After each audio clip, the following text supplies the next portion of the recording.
ప్రియమైన ఆత్మీయులారా అందరికీ నమస్కారం. జ్ఞానిసత్వ టీవీ ప్రేక్షకులందరికీ మకర సంక్రాంతి శుభాకాంక్షలు. భారతదేశం అనేది వివిధ సంస్కృతులకి, సాంప్రదాయాలకి, అదేవిధంగా భిన్నమైనటువంటి నాగరికతకి ప్రతీకగా ఉంది పురాతన కాలం నుంచి. దేశం ఒకటైనప్పటికీ కూడా ఒక్కొక్క రాష్ట్రానికి ఒక్కొక్క విశిష్టత, ఒక్కొక్క ప్రదేశానికి ఒక్కొక్క విలక్షణమైనటువంటి గుణం అనేది మనం చూస్తున్నాము. అదేవిధంగా ఎన్నో పండుగలు, ఎన్నో ఉత్సవాలు, ఎన్నో రకాల జాతరలు ఒక్కొక్క ప్రాంతానికి ఒక్కొక్క విశిష్టమైనటువంటి స్థితి ఉంది, ఒక ప్రాముఖ్యత ఉంది. భారతదేశంలో పూర్వము ప్రజలంతా కూడా ప్రకృతిని దైవంలాగా ఆరాధించేవాళ్ళు. అంటే ఈ విగ్రహారాధన, ఈ దేవాలయాలు ఇవన్నీ లేనటువంటి కాలంలో ప్రకృతిని దైవంలాగా ఆరాధించేవాళ్ళు. అంటే ప్రకృతి అంటే పంచభూతాలు, ఎస్పెషల్లీ అంటే అగ్ని, వాయువు, పృథ్వీ, ఆకాశతత్వం, తర్వాత జలతత్వం, వీటిని దైవాల్లాగా ఆరాధించేవాళ్ళు. అంటే ఒక ప్రకృతి ప్రేమికుల్లాగా సహజంగా సరళత్వంతో ఒక మానవీయమైనటువంటి కోణంలో మనుషులు జీవించేవాళ్ళు ఒకప్పటి కాలంలో. అంటే ఆది మానవుడి నుంచి నాగరికత అనేది ఎంతెంత అభివృద్ధి చెందిందో, సమాజాభివృద్ధి ఎంతైతే జరిగిందో, మనము అనేకమైనటువంటి ప్రదేశాల్లో ఒక్కొక్క రకమైనటువంటి ఒక ఉత్సవాన్ని, ఒక సాంప్రదాయాన్ని, భిన్నమైనటువంటి సంస్కృతులని మనం చూస్తున్నాము. అందుకే మనకి యూనిటీ ఇన్ డైవర్సిటీ అని అంటారు. అంటే భిన్నత్వంలో ఏకత్వం. దేశమంతా ఒకటే అయినప్పటికీ కూడా దాంట్లో కూడా అనేకత్వం ఉంది. ఎందుకంటే మనుషుల లోపల, ప్రకృతి లోపల, సాంప్రదాయాల లోపల, సంస్కృతుల లోపల విభిన్నమైనటువంటి దశలు ఉన్నాయి. ఒక్కొక్క ప్రాంతానికి ఒక్కొక్క విశిష్టమైనటువంటి సాంప్రదాయం ఉంది. దాని ప్రకారమే పురాతన కాలం నుంచి ప్రజలు జీవిస్తున్నారు. ఎక్కువగా భారతదేశంలో ప్రకృతిని ఆరాధించడం, ప్రకృతిని ప్రేమించడం అనేది మొదటి నుంచి ఒక ఆనవాయితీలాగా వచ్చింది. అంటే ఈ సకల సృష్టి, ఈ చెట్లు, జీవులు, అనేక రకాలైనటువంటి స్థితులు, వీటన్నిటినీ జాగరూకత చేసి వాటి యొక్క స్థితిని ఒక పచ్చదనంతో, ఒక వెలుగుతో, ఒక క్రాంతితో నింపడానికి ప్రకృతి అనేది ప్రామాణికంగా మనిషి జీవితంలో ఉపయోగపడుతుంది. కాబట్టి ఒక్కొక్క పండుగకి, ఒక్కొక్క సంస్కృతికి, ప్రకృతికి చాలా దగ్గర సంబంధం ఉంది. అదేవిధంగా ఈ మకర సంక్రాంతి యొక్క విశిష్టత ఏంటి అనేది ఈరోజు మనము తెలుసుకుందాం. సంక్రాంతి అనేటటువంటి పదానికి అర్థం ఏంటంటే నూతన క్రాంతి. క్రాంతి అంటే ఏంటి? ఒక చేతన, ఒక జాగరూకత, ఒక మార్పు. గతాన్ని వదిలేసి ఒక నూతనత్వంతో, ఒక కొత్తదనంతో ప్రయాణం చేయడం. గతాన్ని వీడి వర్తమానంలో మార్పుని ఆహ్వానించడం. అంటే మనం ప్రకృతిలో కూడా మనం చూస్తూ ఉంటే ప్రతి నెల కూడా ఒక మార్పు అనేది జరుగుతోంది. అంటే అంధకారం నుంచి వెలుగుకి మనము ప్రయాణం చేస్తున్నాం. అంటే అమావాస్య నుంచి పౌర్ణమి వరకు ఒక గాఢాంధకారం నుంచి ఒక వెలుగు వైపు మనం ప్రయాణం చేస్తున్నాము. ఈవెన్ ప్రకృతిలో కూడా మనం అది ప్రతి నెల మనం చూస్తూ ఉన్నాము. అదేవిధంగా ఈ సంక్రాంతి పండుగ అనేది, దీన్ని మకర సంక్రాంతిగా కూడా పిలుస్తారు. ఈ సంక్రాంతి పండుగ రోజు సూర్యుడిని ఆరాధిస్తారు. సూర్యుడు గురించి మనం చెప్పుకోవాలి అంటే ప్రపంచానికి వెలుగును అందించేటటువంటి ఒక గ్రహం. అంటే భూమి మీద మన మనుగడ సాగించడానికి, అదేవిధంగా సకల జీవరాశుల యొక్క పాలన పోషణ, తర్వాత వాటి యొక్క ఆహారము, వాటికి సంబంధించినటువంటి అభివృద్ధి, వీటన్నిటి కూడా సూర్యుడు ఆధారం. అంటే భూమికి వెలుగుని పంచడంతో పాటు చెట్లకి, పక్షులకి, మనుషులకి ఒక వెలుగుని అందించి మనిషి లోపల ఉండేటటువంటి శక్తిని, జీవన శక్తిని జాగృతం చేసి నిద్రలో నుంచి మెళకువలోకి తీసుకొచ్చి మనిషి యొక్క దైనందిన జీవితంలో ఒక విశిష్టమైనటువంటి పాత్ర పోషిస్తాడు సూర్యుడు. అందుకే మనకి సూర్యుడిని ఒక దైవ స్వరూపంలాగా ఆరాధించారు. ఆదినారాయణుడు అని అంటారనమాట. ఆదినారాయణుడు అంటే దానికి అర్థం ఏంటి అంటే, అంధకారంలో ఉండేటటువంటి మనుషులని ఒక జాగృతావస్థలో తీసుకొచ్చి ఒక మేల్కొలిపి వాళ్ళ దైనందిన జీవితంలో తన శక్తిని పంచి, తన వెలుగుని పంచి, తన క్రాంతిని పంచి మనుషుల జీవితాన్ని చైతన్యపరిచేటటువంటి ఒక శక్తి సూర్యుడు. ఈ సంక్రాంతి రోజు సూర్యుడు మకర రాశిలోకి ప్రవేశిస్తాడు. ఈ రాశులు అంటే ఏంటి అంటే, ఆస్ట్రాలజీ ప్రకారం ఏంటి అంటే, మనకి మన సోలార్ సిస్టంలో 9 గ్రహాలు ఉన్నాయి. అంటే మన సౌర కుటుంబంలో 9 గ్రహాలు ఉంటాయి. ఈ గ్రహాలన్నిటికీ అధిపతి ఎవరంటే సూర్యుడు. అంటే ఈ సూర్యుడు చుట్టే ఈ 9 గ్రహాలు తిరుగుతూ ఉంటాయి. అందులో భూమి కూడా ఒక గ్రహం. మనకి పగలు రాత్రి ఎలా ఏర్పడుతుంది అంటే, ఈ భూమి తన చుట్టూ తాను తిరుగుతూ సూర్యుడి చుట్టూ కూడా పరిభ్రమణం చేస్తోంది కాబట్టి పగలు రాత్రి అనేది ఏర్పడుతుంది. అంటే ఈ సౌర కుటుంబంలో సూర్యుడు ఒక ముఖ్యమైనటువంటి పాత్ర పోషిస్తాడు. సూర్యుడు లేకపోతే గ్రహాలకి వెలుగు లేదు.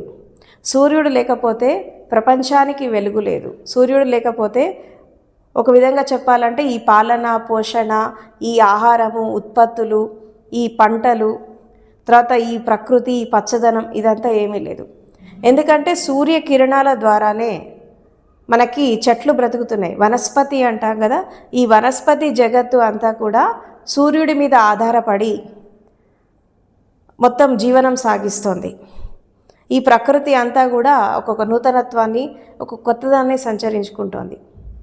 కాబట్టి ఒక్కొక్క నెలలో, అంటే వాస్తవానికి ఈ యొక్క సంక్రాంతి అనేది ప్రతి నెల వస్తూనే ఉంటుంది ఒక విధంగా చెప్పాలంటే. అంటే సూర్యుడు ఒక్కొక్క రాశిలోకి ప్రవేశిస్తూ ఉంటాడు. ఒక్కొక్క రాశిలో ప్రవేశించినప్పుడు ఒక్కొక్క పరిభ్రమణ జరిగినప్పుడు ఒక్కొక్క డైమెన్షన్ చేంజ్ అవుతూ ఉంటుంది. ఒక్కొక్క యాంగిల్లో తన యొక్క పరిభ్రమణం అనేది జరుగుతూ ఉంటుంది.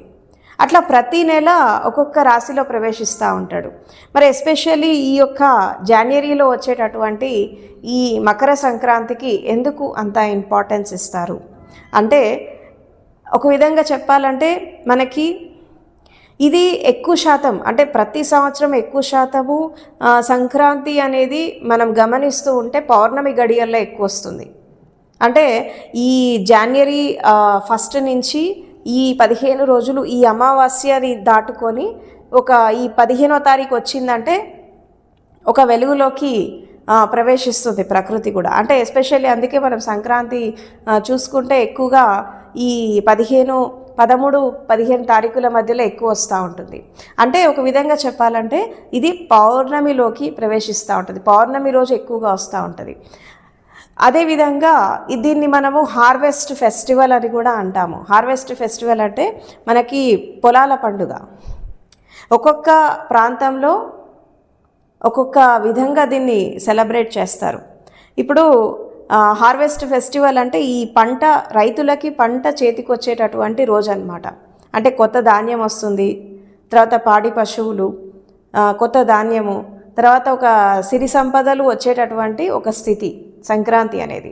అందుకే ఇప్పుడు మనకి సౌత్ ఇండియాలో ఎస్పెషల్లీ తమిళనాడులో కానీ, ఈవెన్ కేరళలో కానీ, ఈవెన్ ఆంధ్రప్రదేశ్లో కానీ మనకి ఈ ఫెస్టివల్ని చాలా విశిష్టంగా చేస్తారు. అంటే సంవత్సరానికి వాళ్ళు 2 పంటలు తీస్తారు కాబట్టి ఒక పంట అనేది ఈ సంక్రాంతి రోజు వస్తుందన్నమాట.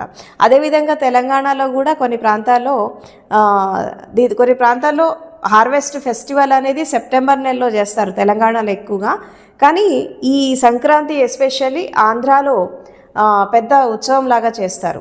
ఎందుకంటే ఎడ్లని పూజించడము, తర్వాత ధాన్యాన్ని పూజించడము, తర్వాత కొత్త ధాన్యం ఇంటికి రావడము, తర్వాత కుటుంబ సభ్యులంతా ఒక చోట చేరి ఒక ఉత్సవం లాగా దీన్ని సెలబ్రేట్ చేసుకుంటారు. ఇది 3 రోజుల పండుగ.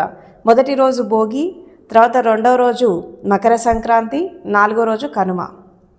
ఈ భోగి అంటే ఏంటి? ఫస్ట్ డే మనం సెలబ్రేట్ చేసుకునే భోగి ఏంటంటే ఇదొక భాగ్యానికి సంబంధించినటువంటి ఒక రోజు. అంటే ఎందుకు భాగ్యానికి సంబంధించినటువంటి రోజు అంటే మనిషి అదృష్టాన్ని, ఫేట్ని ఎక్కువ నమ్ముతారు మనిషి జీవితంలో. అంటే జీవితంలో మనం ఏదైనా మిస్ అయ్యాము అంటే అరే నాకు అదృష్టం లేదు కాబట్టి నాకు అది రాలేదు అని అంటాం. అంటే ఒక భాగ్యాన్ని ప్రసాదించేది, అంటే రైతులు తమ పంట ఇంటికి వచ్చేటటువంటి రోజు.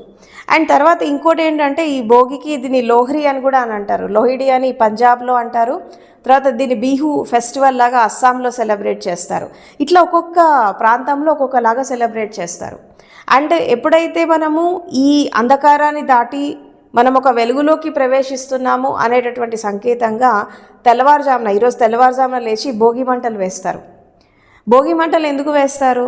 అది కూడా తెల్లవారుజామున, అంటే ఈ వేకువ రాకముందు, సూర్యుడు రాకముందు భోగి మంటలు ఎందుకు వేస్తారంటే జనరల్గా ప్రతి సంవత్సరము, అంటే ఈ ఎస్పెషల్లీ జనవరి నెలలో చాలామంది ఇంటిని కానీ, వాకిళ్ళని కానీ, తర్వాత ఇంట్లో ఉండే వస్తువులను కానీ, తర్వాత రకరకాలైనటువంటి అనవసరమైనటువంటి చెత్తా చెదారాన్ని క్లీన్ చేసుకొని, ఇంటిని శుభ్రం చేసుకొని, తర్వాత ఆ చెత్తా చెదారాన్ని కాల్చేస్తూ ఉంటారు అగ్నిలో పడేసి. అంటే ఒక విధంగా చెప్పాలంటే గతానికి స్వస్తి చెప్పి ఒక నూతనత్వాన్ని ఆహ్వానించేటటువంటి రోజు ఈ భోగి. అందుకే అనవసరమైన చెత్తా చెదారాన్ని ఆ భోగి మంటల్లో వేసి కాల్చేస్తూ ఉంటారు. అండ్ ఇంకోటి ఏంటి అంటే మనకి పూర్వకాలం నుంచి కూడా ఈ అడవి ప్రాంతంలో నివసించే వాళ్ళు క్యాంప్ ఫైర్ అని వేసుకునేవాళ్ళు. అంటే క్యాంప్ ఫైర్ అని ఎందుకు వేసుకుంటారంటే ఇప్పుడు ఒక చిన్న సమూహం ఉండేది. అంటే మన జనరల్గా కొండల ప్రాంతాల్లో, గిరిజన ప్రాంతాల్లో మనం చూస్తే ఒక్కొక్క చోట ఒక్కో సమూహం ఉంటుంది. వాళ్ళంతా కుటుంబాలు వేరైనప్పటికీ కూడా ఒకే కమ్యూన్ లాగా కలిసి జీవించేవాళ్ళు.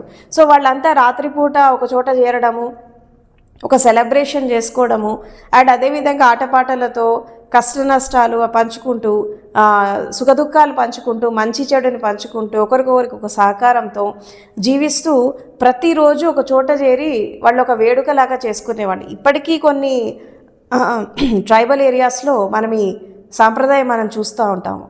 అండ్ అదేవిధంగా ఈ భోగి రోజు ఏంటంటే ఊరంతా, అంటే జనరల్గా పల్లెటూర్లలో ఈ ఊరంతా కలిసి ఒక చోట చేరి ఈ భోగి మంటలు వేసుకొని వాళ్ళు ఒక సెలబ్రేషన్ చేస్తారనమాట. అంటే ఒక విధంగా చెప్పాలంటే పాతదనాన్ని వదిలేసి కొత్తదాన్ని ఆహ్వానించడం, గతానికి స్వస్తి చెప్పి నూతనత్వాన్ని ఆహ్వానించడం, తర్వాత అనవసరమైనటువంటి ఈ యొక్క చెత్తా చెదారాన్ని, అనవసరమైనటువంటి వస్తువులను వీటన్నిటి అగ్నిలో వేసి కాల్చేయడం. అగ్నికి ఉండేటటువంటి ఆ విశిష్టత ఏంటి అంటే అగ్నిలో మీరు బంగారాన్ని వేసినా, చెత్తా చెదారాన్ని వేసినా, ఏది వేసినా కాల్చేస్తుంది. ఎందుకు కాలుస్తుంది అంటే ఒక స్వచ్ఛత తీసుకురావడానికి. ఇప్పుడు బంగారం కూడా అది ఒక మేలిమి బంగారం కావాలంటే దాన్ని అగ్నిలో పడేస్తేనే ఒక 24 క్యారెట్ గోల్డ్ అవుతుంది. అంటే తప్పించాలి. ఎంతెంత తప్పిస్తూ ఉంటే అగ్నిలో, ఆ ఫైర్లో అంతంత పవిత్రత దానికి చేకూరుతుంది. అంటే ఫైర్ అనేది ఒక విధంగా చెప్పాలంటే మన లోపల ఉండేటటువంటి శక్తికి, మన లోపల ఉండేటటువంటి చైతన్యానికి ఒక ప్రతీకలాగా అగ్నిని మనం ఒక దైవ స్వరూపంలాగా ఆరాధిస్తారు పురాతన భారతదేశంలో. అంటే ఫైర్ అనేది కూడా అగ్ని దేవుడు అని అంటారు. ఎందుకు అంటే ఫైర్ అనేది ఎప్పుడు కూడా ఒక ఆకాశ తత్వం ప్రయాణం చేస్తూ ఉంటుంది. కిందికి వెళ్ళదు. నీళ్ళేమో పల్లానికి వెళ్తాయి, భూమి ఏమో సమతుల్యతగా ఉంటుంది, తర్వాత అగ్ని ఏమో ఆకాశం వైపు ప్రయాణం చేస్తుంది. అండ్ తర్వాత మనకి ఈ యొక్క పృథ్వీతత్వం అనేది ఒక సమతుల్యతతో ఉంటుంది. అండ్ వాయుతత్వం అనేది ఈ యొక్క హారిజాంటల్గా ట్రావెల్ చేస్తూ ఉంటుంది. అంటే అగ్ని, వాయువు ఎక్కడైతే కలుస్తాయో అక్కడొక ప్రళయం వచ్చేస్తుంది. ఎందుకంటే ఇప్పుడు జనరల్గా మనకి ఈ చలికాలంలో ఎక్కువగా మనం వైల్డ్ ఫైర్స్ ఎక్కువ చూస్తూ ఉంటాం. అటు ఈ అటవీ ప్రాంతాలకి ఈ వైల్డ్ ఫైర్ వస్తూ ఉంటుంది, అంటుకొని అప్పుడప్పుడు ఊర్లలో కూడా దావానలం వస్తూ ఉంటుంది. ఇప్పుడు ప్రస్తుతం అమెరికాలో మనం ఆ పరిస్థితి చూస్తున్నాం, లాస్ ఏంజల్స్లో. సో కాబట్టి ఏంటంటే అగ్నికి వాయువు తోడైతే ఒక దావానలం వచ్చేస్తుంది, ఒక కాల్ చేస్తుంది. అండ్ ఇంకొక పాజిటివిటీలో మనం తీసుకున్నప్పుడు ఈ యొక్క అగ్ని అనేది ఒక ప్యూరిఫికేషన్ కూడా చేస్తూ ఉంటుంది.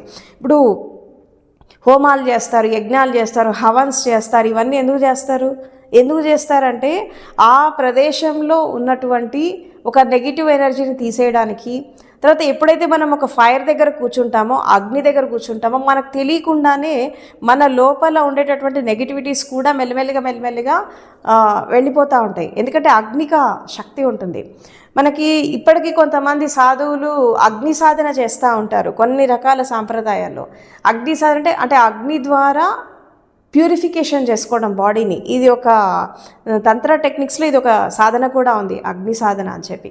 సో ఇప్పటికీ కొంతమంది చేస్తూ ఉంటారు దాన్ని. సో ఇట్లా రకరకాలుగా ఫైర్ అనేది మనకి మన లోపల ఉండే చెత్త అంటే కామక్రోధ లోభాలు, ఈర్ష్య, ద్వేషాలు, మనసులో ఉండే నెగిటివిటీస్, వాటన్నిటినీ మనం ఎప్పుడైతే దానికి సమర్పించి మనం స్వాహా చేస్తామో సహజంగా ఏమవుతుందంటే మన లోపల ఒక నిర్మలత్వం అనేది వస్తుంది. అందుకే ఫైర్ దగ్గర కూర్చున్నప్పుడు మనకి తెలియకుండానే ఒక ప్యూరిఫికేషన్ జరుగుతుంది.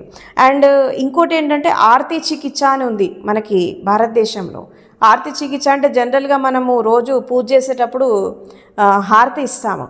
హారతి ఇస్తున్నప్పుడు కూడా అది స్వయంలో ఉండే శక్తికి, తర్వాత విశ్వంలో ఉండే శక్తికి ఒక ప్రతీకగా మనం హారతి తీసుకుంటున్నప్పుడు అది మన ఆరా కూడా క్లీన్ చేస్తుంటుంది.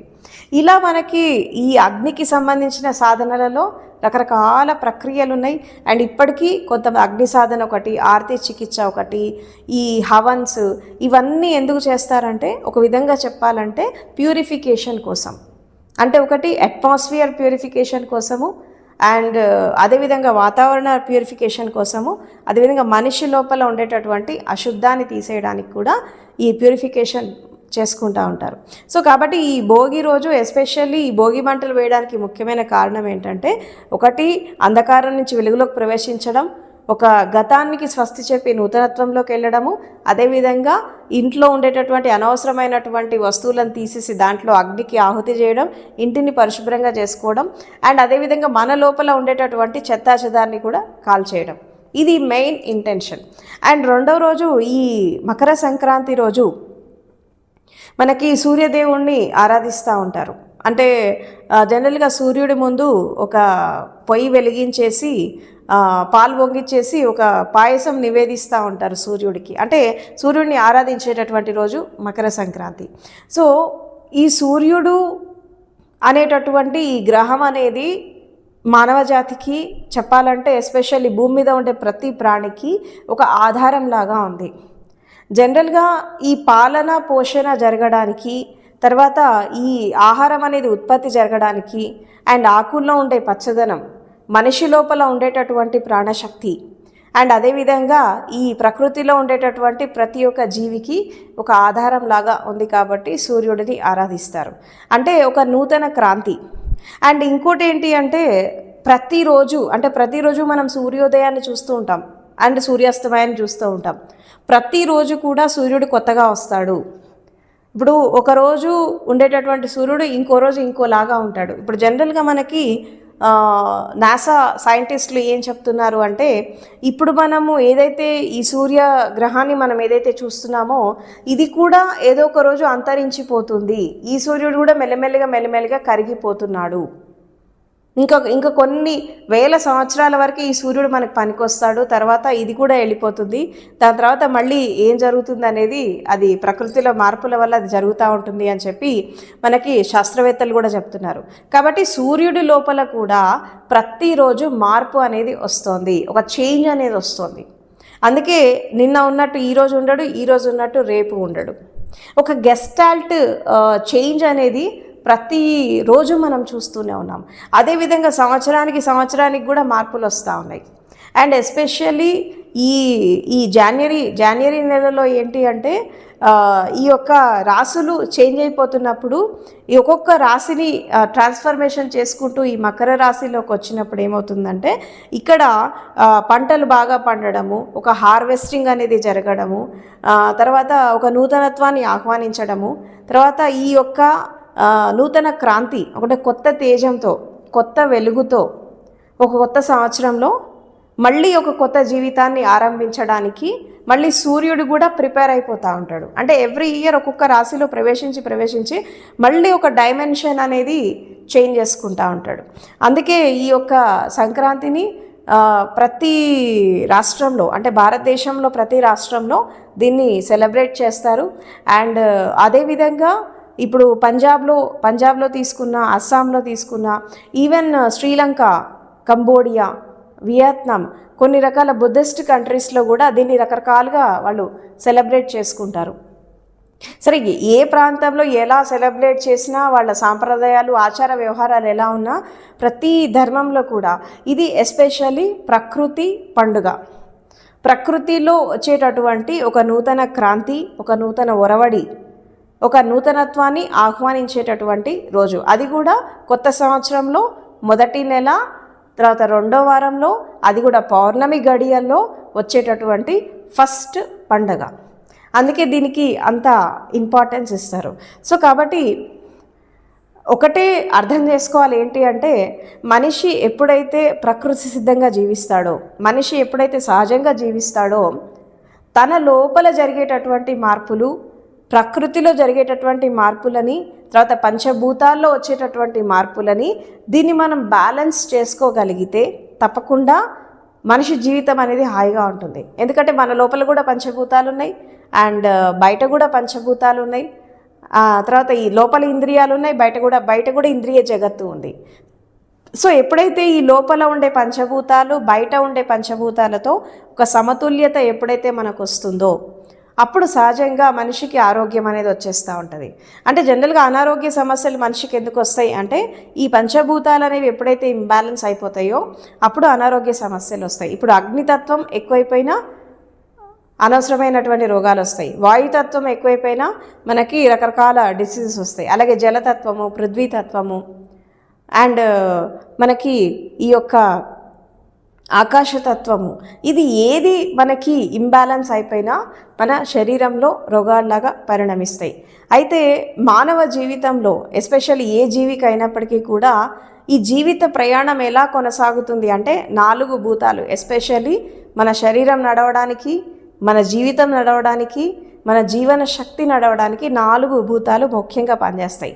ఒకటి పృథ్వీతత్వం, 2వది జలతత్వం, 3వది వాయుతత్వం, తర్వాత 4వది అగ్నితత్వం. ఈ 4 తత్వాలతో ప్రతి జీవి యొక్క జీవిత మనుగడ అనేది కొనసాగుతుంది.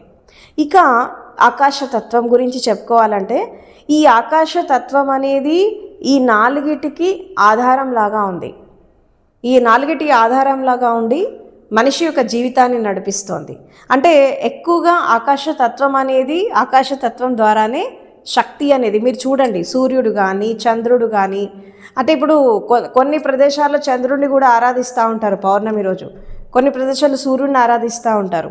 అంటే ఈ అమావాస్యకి, పౌర్ణమికి అండ్ ఈ ఆకాశతత్వంలోనే సర్వం ఉంది, స్పేస్లోనే సర్వం ఉంది. మనకి సూర్యుడు కూడా ఆకాశంలోనే ఉన్నాడు, చంద్రుడు కూడా ఆకాశంలోనే ఉన్నాడు, గ్రహాలు కూడా ఆకాశంలోనే ఉన్నాయి. అంటే ఈ ఆకాశతత్వం అనేది ఈ భూమికి ఒక ఇంధనం లాగా పనిచేస్తుంది. కానీ దానికి ఎవరు ఇంపార్టెన్స్ ఇవ్వరు, 4 భూతాలకే ఎక్కువ ఇస్తారు. ఈవెన్ మన బాడీలో కూడా మనం గమనిస్తూ ఉంటే మన శ్వాసకి మధ్యలో ఒక గ్యాప్ వస్తుంది, తర్వాత మన ఆలోచనకి మధ్యలో ఒక గ్యాప్ వస్తూ ఉంటుంది, అండ్ తర్వాత మన మాటకి మధ్యలో ఒక గ్యాప్ వస్తూ ఉంటుంది. ఈ గ్యాప్ అంటే మన శరీరంలో ఉండే ప్రతి కణకణానికి మధ్యలో గ్యాప్ ఉంటుంది. ఈ గ్యాప్ ఏదైతే ఉందో, ఈ స్పేస్ ఏదైతే ఉందో అది ఆకాశతత్వం. ఈ ఆకాశతత్వం అనేది లేకపోతే భూమి మీద ఏ వస్తువు కానీ నిలబడదు. ఈ 4 భూతాలకి ఆధారంగా ఆకాశతత్వం అనేది ఒక అండర్ కరెంట్ లాగా పనిచేస్తుంది. సో కాబట్టి మనకి శక్తి రావాలన్నా, జీవితం కొనసాగాలన్నా, ఈవెన్ సూర్యుడు వెలుగివ్వాలన్నా, చంద్రుడు వెలుగివ్వాలన్నా, ఈవెన్ అన్ని రకాల గ్రహాలు, రాసులు ఇవన్నీ చాలా బ్యాలెన్సింగ్గా ఉండాలన్నా వీటన్నిటికీ మూలం ఏంటంటే ఆకాశతత్వం. ఈ ఆకాశతత్వం ద్వారానే మనకి వర్షాలు వస్తున్నాయి, తర్వాత మనకి పంటలు పండుతున్నాయి, తర్వాత అన్ని రకాల అట్మాస్ఫియర్ కానీ, వాతావరణం కానీ, ఆక్సిజన్ కానీ ఇవన్నీ మనకి అనేక రకాల గ్యాసెస్, అనేక రకాల స్థితులు ఇవన్నీ మనకి ఎక్కడి నుంచి వస్తున్నాయి అంటే ఆకాశతత్వం నుంచి వస్తున్నాయి. కానీ మనుషులు ఎక్కువగా ఈ 4కి ఇంపార్టెన్స్ ఇస్తారు కానీ ఆకాశతత్వానికి ఇవ్వరు. సో ఎస్పెషల్లీ స్పిరిచువాలిటీలో అంటే ఆధ్యాత్మికత అని మొత్తం దేని మీద బేస్ అయి ఉంటుందంటే ఈ ఆకాశతత్వాన్ని ఆధారంగా చేసుకొని స్పిరిచువాలిటీ అనేది బేస్ చేసుకొని ఉంటుంది. సో ఈ 4 భూతాలతో చేసేటటువంటి యాత్ర ఏదైతే ఉందో ఇది ప్రపంచ యాత్ర. అంటే శరీరంతో, మనసుతో, ఇంద్రియాలతో, పంచభూతాలతో, తర్వాత ఈ యొక్క మానసికమైనటువంటి స్థితులతో చేసేటటువంటి ప్రయాణము ఇది 4 భూతాలతో జరుగుతుంది. ఇంకా ఇన్నర్ జర్నీ, ఎస్పెషల్లీ అంతర్యాత్ర అండ్ స్పిరిచువల్ జర్నీ అనేది కంప్లీట్గా ఈ ఆకాశతత్వం మీద ఆధారపడి ఉంటుంది.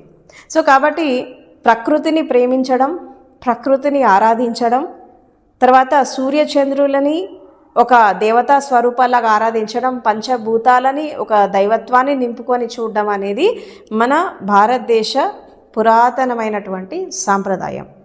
ఇది ఆది మానవుడి కాలం నుంచి వస్తుంది.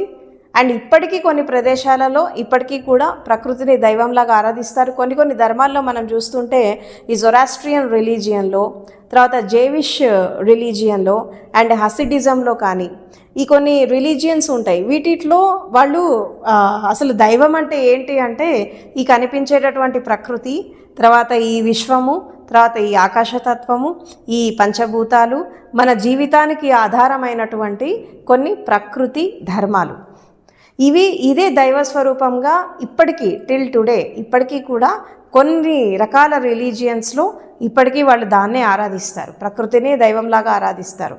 అంటే ఇప్పుడు ఈ కొన్ని వేరే సాంప్రదాయాల్లో విగ్రహారాధన కావచ్చు, ఆ తర్వాత వ్యక్తి ఆరాధన కావచ్చు, రకరకాలుగా సాంప్రదాయాల్లో ఉన్నాయి. కానీ ప్రకృతిని ఆరాధించేటటువంటి ధర్మాలు ఇప్పటికీ ఉన్నాయి. ఎందుకంటే ఏ వ్యక్తి అయినా సరే జీవితంలో మనిషి ఎదగాలి అంటే, ఒక ఉన్నతమైన స్థితికి రావాలి అంటే తప్పకుండా ప్రకృతిని అధ్యయనం చేయాలా, తర్వాత ప్రకృతితో మమేకం కావాలి, ప్రకృతి సిద్ధంగా జీవించాలి, మనిషి సహజంగా సరళంగా జీవించాలి. ఎప్పుడైతే సహజంగా సరళంగా ఎందుకు జీవించాలి మనిషి భూమి మీద అంటే, మనిషి కూడా ప్రకృతిలో భాగం కాబట్టి ఒక ప్రాణి. సకల ప్రాణులలో మనిషి కూడా ఒక ప్రాణి. ఈ ప్రాణి ఎప్పుడైతే ఈ ప్రకృతి నుంచి దూరం అయిపోయాడో ప్రకృతి విధ్వంసం క్రియేట్ చేస్తున్నాడు, ప్రకృతి నుంచి దూరమై ప్రకృతిని నాశనం చేస్తున్నారు. అంటే మ్యాన్మేడ్ డిజాస్టర్స్ ఎక్కువైపోయినాయి. న్యాచురల్ కెలామిటీస్ కంటే కూడా మ్యాన్మేడ్ డిజాస్టర్స్ ఎక్కువైపోయి ఈ యొక్క భూమి అంతా అల్లకల్లోలంగా ఉంది. అంటే యుద్ధాలు కావచ్చు, తర్వాత ఈ పొల్యూషన్స్ కావచ్చు, అండ్ రకరకాలైనటువంటి కెలామిటీస్ కావచ్చు, మ్యాన్మేడ్ డిజాస్టర్స్ ఇవన్నీ ఎందుకు వస్తున్నాయంటే మనిషి ప్రకృతికి దూరం అయిపోయి జీవిస్తున్నాడు. జీవించడమే కాకుండా దానికి నష్టం కూడా కలిగిస్తున్నాడు. అందుకే ఇన్ని విపత్తులు వచ్చేస్తున్నాయి. ప్రకృతి కూడా అప్పుడప్పుడు ప్రకోపం పంచభూతాలకు కూడా కోపతాపాలు వస్తూ ఉంటాయి. అందుకే తుఫాన్లు వస్తున్నాయి, ఎర్త్క్వేక్స్ వస్తున్నాయి, వైల్డ్ ఫైర్స్ వస్తున్నాయి, రకరకాలుగా జరుగుతున్నాయి. అయినప్పటికీ కూడా ఇంకా మనిషి మేల్కొనట్లేదు. సో కాబట్టి ఏ పండగైనా, ఏ సాంప్రదాయమైనా, ఏ సంస్కృతి అయినా ఏం చెప్తోంది అంటే ప్రకృతికి అనుసంధానమై జీవిస్తే మనిషి జీవితం అనేది హాయిగా ఉంటుంది.